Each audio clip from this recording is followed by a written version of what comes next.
야곱의 11번째 아들 요셉이 있습니다.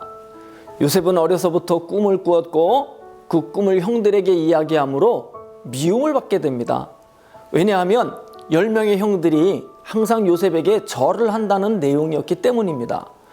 요셉이 17세 되던 해에 아버지의 심부름으로 형들에게 찾아가서 그 안부를 묻고 아버지께 그 소식을 전해 주어야 하는데, 형들은 저 멀리서 오는 요셉을 향해서 꿈꾸는 자가 오는도다 라며 그를 죽이기로 꾀합니다. 그런데 넷째 형인 유다가 그를 죽이지 말고 차라리 미디안 상인들이 지나가니 그들에게 팔자라는 제안을 받아들여 요셉은 애굽으로 노예가 되어 팔려갑니다. 이때 요셉의 심정은 어떠했을까요? 아버지의 사랑만 받고 자란 요셉은 하늘이 무너지는 기분이었습니다. 무슨 큰 잘못을 저질렀다고 죽이려 했으며 노예로 돈을 받고 팔아야만 했는지에 대한 형들에 대한 분노와 미움으로 가득 차 있었을 것입니다. 노예 생활도 그리 평탄치는 않았습니다.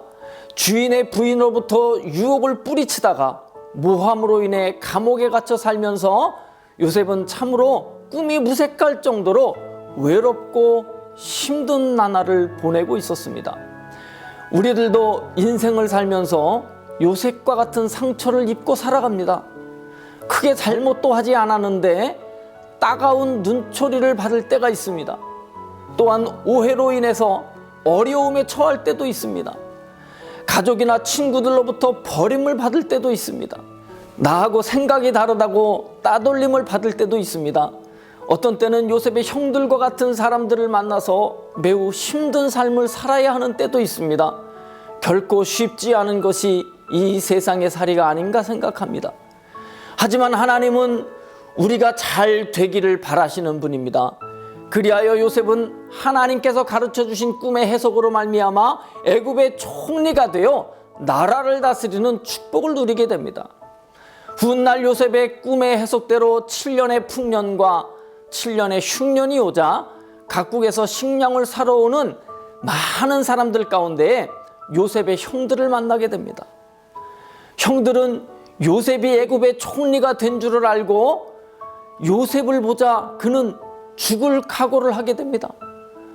어린 요셉에게 입힌 상처를 목숨으로 용서받을 수 있는 크나큰 상처였기 때문입니다.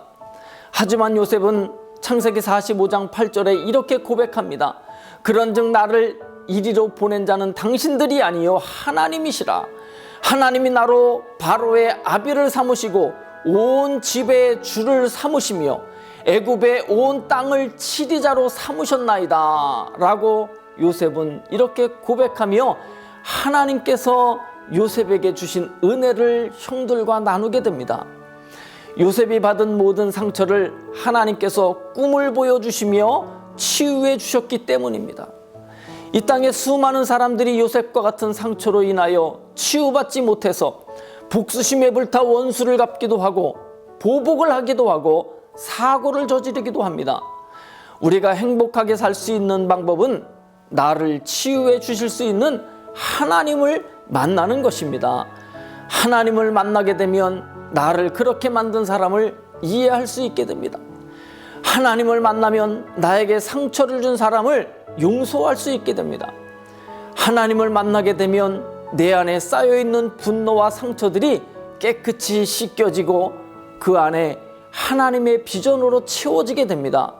그래서 용서할 수 있고, 그래서 사랑할 수 있고, 이해할 수 있게 되는 것입니다. 하나님은 나에게 꿈을 꾸게 하시고 그 꿈을 통해서 치유하시고 회복시키시는 나를 사랑하시는 분이십니다.